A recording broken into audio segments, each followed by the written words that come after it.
Jó reggelt kívánok! Hogy vagy? Jó? Hmm. Oh boy. That's I'm gonna have another sip. Hmm. Boy, that's really good. So do you like my new digs? Hmm? Is that what they call that? Digs or digs close? If you say, do you like my new digs? I think that might be close. I don't know. Anyway, it doesn't matter. But here's my home away from home. I was thinking as I was going about my morning here, a couple things. One was, is this a place that I would want to self isolate for like, a long time, like a month or something like that? And it's nice enough, but I don't think so. It's a little bit, it's a little bit outdated.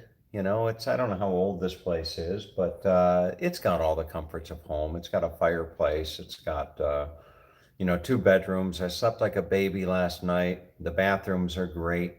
An interesting thing, when you come into a furnished place such as this, they should make whoever owns this place, whoever is going to rent this place, they should make that person live here for like a week or something like that.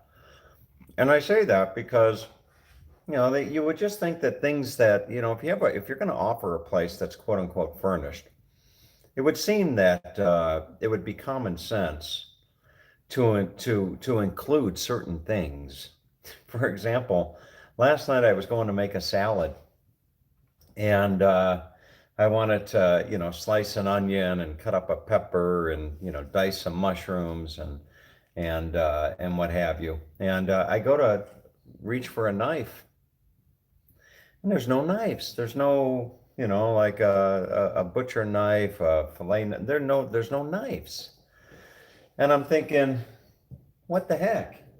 So I had to try to cut an onion basically with one of these, and it wasn't pretty. Let me tell you.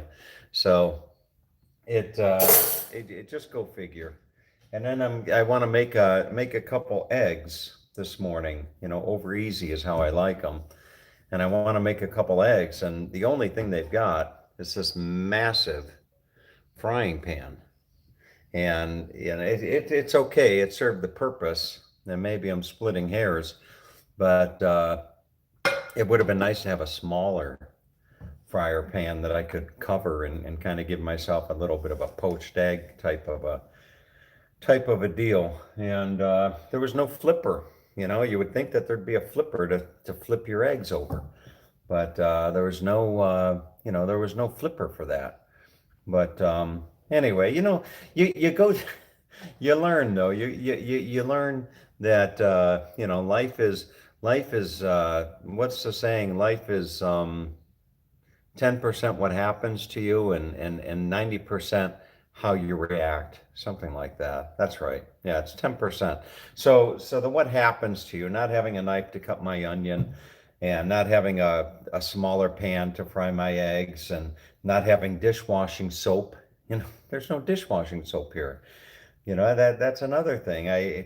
My only option is to use the dishwasher. They did give me a little bit of dishwashing detergent, but you would think that they'd have some dishwashing soap in the very least. But hmm, you know what? But again, it's 10%. That's all the 10%, and the 90% is how I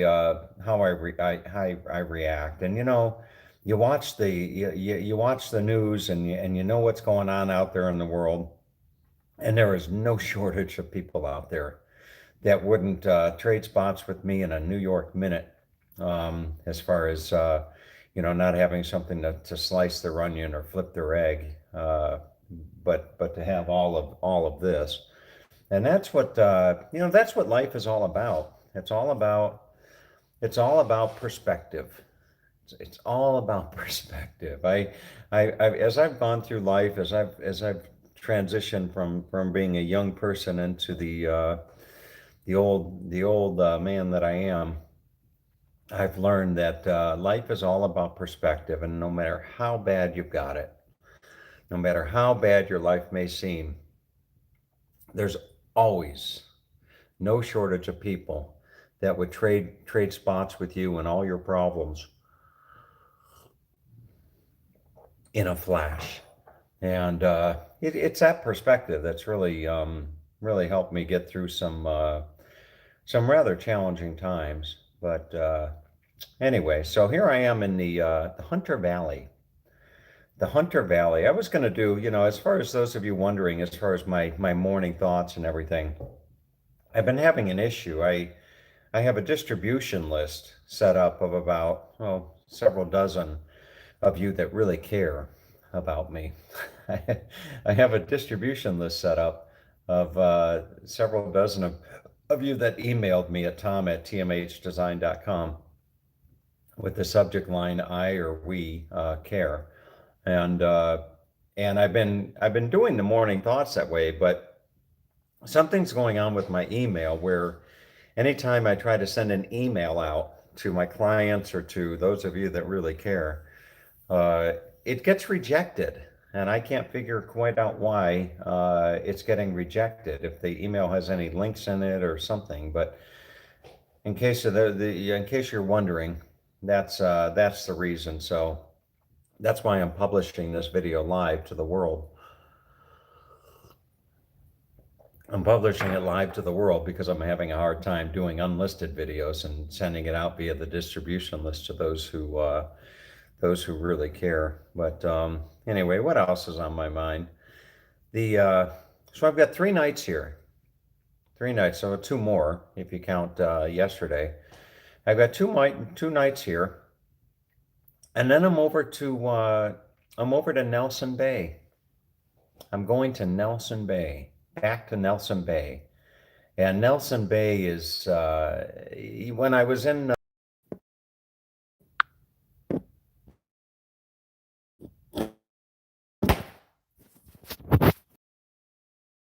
Something is something's going on with the internet connection here, the internet or whatever it is. But my apology for that interruption. And so anyway, I've got 2 more nights here. Is that two? 2 more nights, Thursday, Friday. I got 2 more nights here, and then it's back over to Nelson Bay. And I found myself. I was in Canberra, and I found myself thinking that I'm extending my trip. I'm not going home on Monday. I'm going to go home tentatively on the 15th of May. And as I found myself thinking about where I would really enjoy being, uh, Sydney. Sydney's a great city. Sydney's a beautiful, beautiful, wonderful city, but I'm not much of a city person. And the coastline going up to Sydney from the south is rather nice, I hear. It's rather beautiful. But I don't really know what to expect with the towns there and everything. So, there's comfort in familiarity. And I was in Canberra, and I remembered as I was sitting there in my hotel room how tranquil and serene and peaceful and beautiful Nelson Bay was. And it would have taken me almost the same amount of time to drive from Canberra down to the south of Sydney as it would take me to drive from Canberra up to the north of Sydney. And I opted for the north of Sydney. I opted to go back to Nelson Bay. And I rented myself the cutest apartment. It's really, really a cute apartment right on the water. I mean, I can walk out my doorstep and have my feet in the sand within probably 30 seconds. And there's this promenade that goes right along the water with these beautiful, magnificent pine trees all along the waterfront. So that's what I'm going to do. I'm just going to go back, and Saturday morning I'll leave here, and I'll go to this little one-bedroom apartment. It's not nearly as big as this place, but I'd be willing to bet that they've got more more of the basic necessities than this place has. And that's because this is corporate. This is like a corporate rental as opposed to going into somebody's home or their vacation home or something like that. But anyway, so that's the plan. I got to tell you that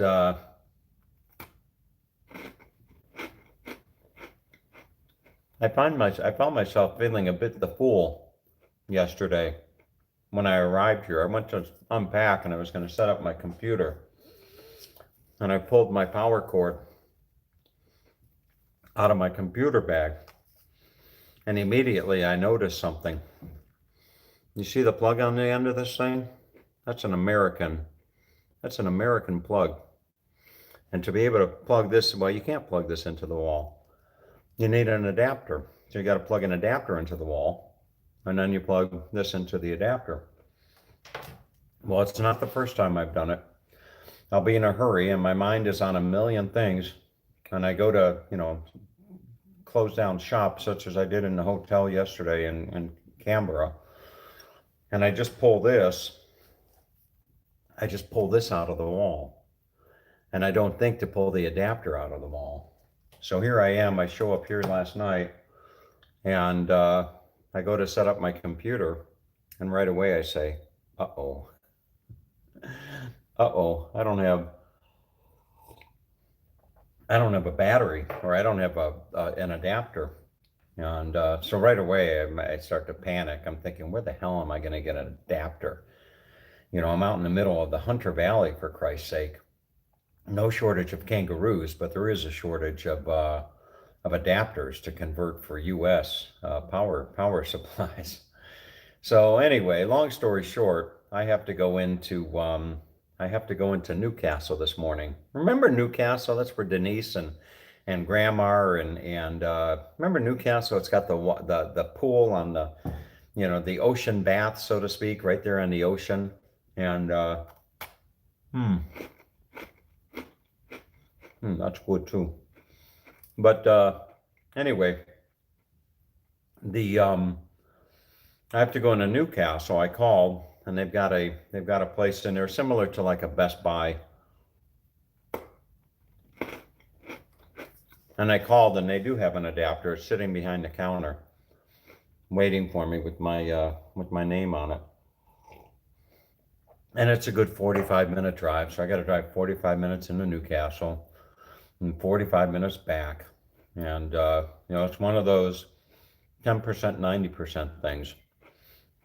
So I'm just going to do the drive, listen to some talk shows, and do the drive in. But speaking of the drives, when I do my drives, oftentimes I like to make phone calls, and I use Google Hangouts. There's an app called Google Hangouts Dialer. I have my phone number is through Google Voice. If you were to call me, you would actually be calling me through a thing called Google Voice, VOICE. Google will give you a free phone number. And when I travel, I download an app called Google Hangouts Dialer. And it's just like a phone. As long as I've got data on my cell phone plan, or I'm connected to the Wi-Fi, such as I am here, I just pick up my phone and I would dial it as if I'm right down the street. And so anyway, oftentimes I'll make phone calls. And yesterday I had an interesting phone call. There's a client of mine that I talk to quite regularly, almost on a daily basis. And this client is rather well off, about my age, single, no children, and he's rather well off, quite well off, I think is a bit of an understatement. He's wealthy, very wealthy. So we were talking yesterday,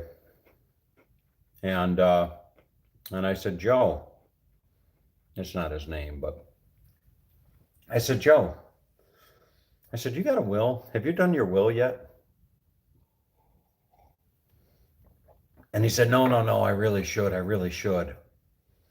I said, yeah. I said, and he said, and he said to me, he said, Tom, he said, with this whole COVID thing, I mean, boy, it can onset so quickly, and God forbid, something happen, and I don't have a will.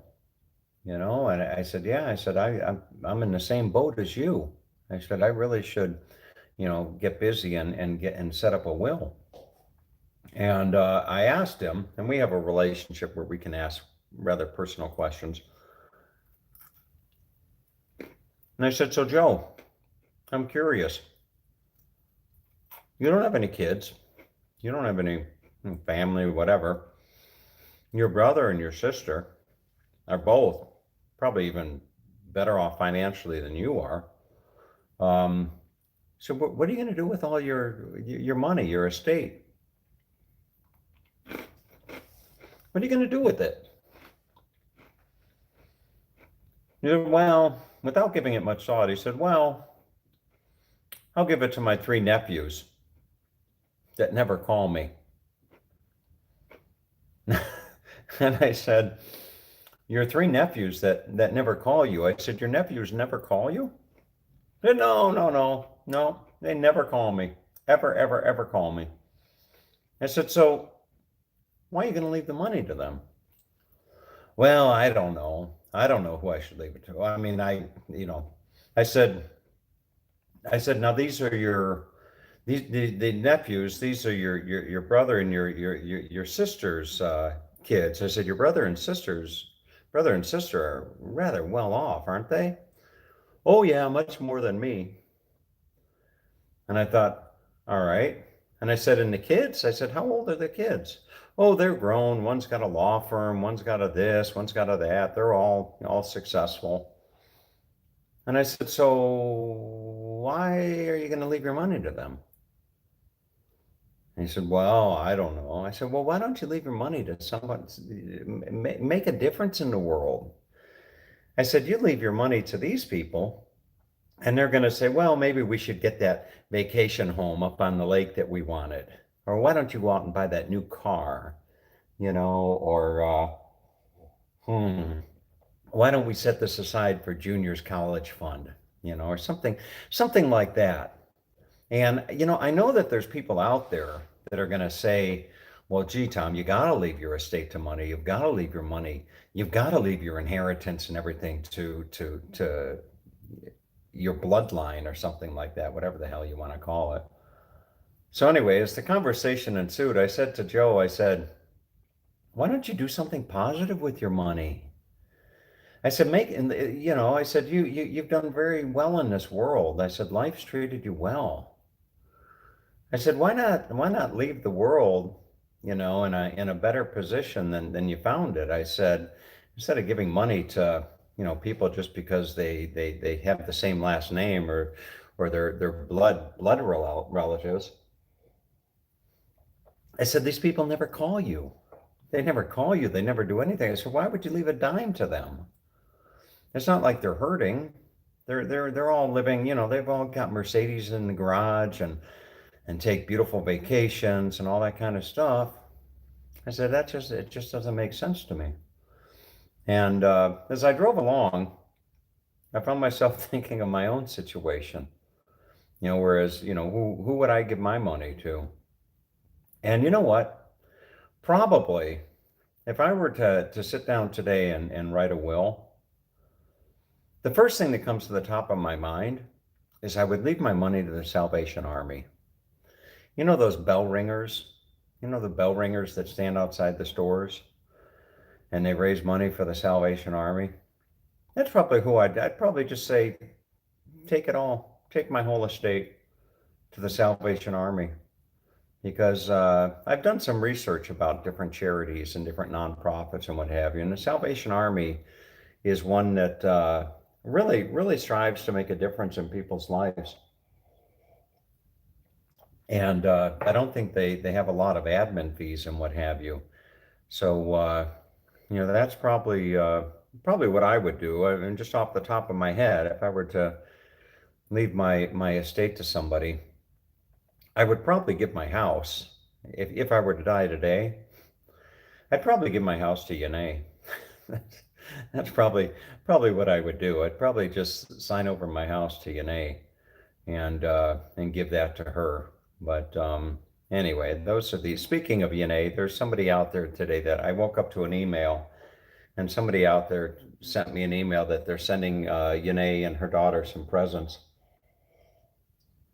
And thank you, thank you for thinking to do that. I called her and told her that that one of my YouTube people is sending a comment. Oh, we got a comment here. One of my YouTube people is sending a let's see if I've got a see if I can read this comment here. That is good. She deserves it. Yeah. I don't know if she deserves it or not, but boy, bless her heart. Bless Yanae's heart. I mean, that woman, she had a good life going in Venezuela. She was a real hustler. She was a real business person, a real entrepreneur. She had a real life going for herself. She had just bought her home. She had a nice little car. She was doing her own business. And then her world got turned upside down and she found herself thrust into a society where nobody understands her. She can't speak English. She does whatever she can to survive. And all the time that her and I were dating, she never even so much as insinuated that her and I should get married, which would give her a ticket into this country, a permanent ticket. Never even so much as insinuated that, or hinted at it, or asked about it, or nothing. And I knew her the better part of 2 years. And so, insofar as Janae goes, I've got respect. I've got respect for Yanae. She is she's a survivor, is what she is. And my heart goes out to those people that are less fortunate and struggling. But anyway, so the will she stay in Fort Myers? I don't know if she'll stay in Fort Myers. You know what? Um, I've told her, the other day I called her and she was getting ready for bed, and she's a little thing, and she's in my big king bed, and I said, "Are you sleeping in my big bed right now?" And she said, "Oh yes." And I said, "Don't you?" I said, "You get lost in there sometime?" I said, "You get lost." Thank you. I said, "You get lost in that bed sometime?" And she said, "Oh yeah, it's really big, really big, but what have you." And I said, "Listen," I said, "when you're going to sleep tonight," I said, "don't you worry." I said, "I will take care of you. Okay? Don't worry about yourself. I will I will take care of you. Okay? You don't have to worry." And I told her, I said, "You can stay in my house as long as you want." As long as you want. And I mean it. I mean, albeit a small difference. I'm making a difference in somebody's life, a positive difference. And I'm making, yes, it is. Peace of mind is good. But anyway, so I'm working with her daughter. The other day I was talking to her daughter on the phone, and I can have a heart-to-heart conversation with her daughter. Her daughter is fluent in English, and I was talking to her daughter, and I said to her daughter, I said, "Andre," I said, "you're a pretty smart person." I said, "I'm going to ask you a question." I said, "And just tell me the first thing that comes into your mind." And she said, "Okay." And she's all of 21, 22. I said, "Why are you in my house right now? Why are you and your mom in my house right now?" And she said, um, um, uh, "I don't know." And I said, "Let me tell you why you're in my house. You're in my house right now because I care about and I love the two of you. That's why you're in my house. You're in my house because I care about you." And I said, "And the reason that I'm trying to teach you all of this stuff, because I'm trying to teach her daughter some of the stuff that I do." I said, "The reason I'm teaching you this stuff, it's not only because I care about you, but I want to give you the best opportunity for a good tomorrow, for a good future. I said, it's a crazy world we live in right now. It's a crazy, crazy world that we're living in. I said, you're 21, 22 years old. I said, you've got your whole world in front of you. Your whole life is in front of you. I said, what you do right now, what you do right now, what you learn right now is going to go a long way in determining the quality of your life for many, many years to come. And I said, that's why I'm teaching you this stuff. That's why I'm helping you, learn this stuff and hiring you to do this work for me and what have you. I said, and you know what? I said, your mother has taken care of you all your life. All your life, your mother has taken care of you. She's broken her back to take care of you. I said, and you know what? I said, someday there's going to come a day when your mom is going to need you to take care of her. And you need to be in the best position. I said, you can have wishful thinking that you're going to marry some Prince Charming that's got all the money in the world and he's going to just love you to death and take care of you and your mom and all that kind of stuff. I said, but you can't live your life. You can't go through your life on what might happen. You got to go through your life and make it happen. And anyway, so that's kind of the thought process of that. But anyway, so there was somebody today that I woke up today to an email who's sending Yanae and her daughter a gift, and thank you. Thank you for doing that. It's just a thought. It's just a thought that counts. But anyway, what else is on my mind? I had another conversation today with a client of mine, and my client was on his way to pick up one of their clients to have their car worked on or fixed or something like that. So my client is on his way to pick up somebody to pick them up, I guess, and take them back to the auto repair shop and get their car. So we're talking, and I say, Steve, that's not his name. I say, Steve, I said, so you're on your way to pick up a customer? And he said, yeah. And I said, you gonna wear a mask? Oh, no, I'm not wearing a mask.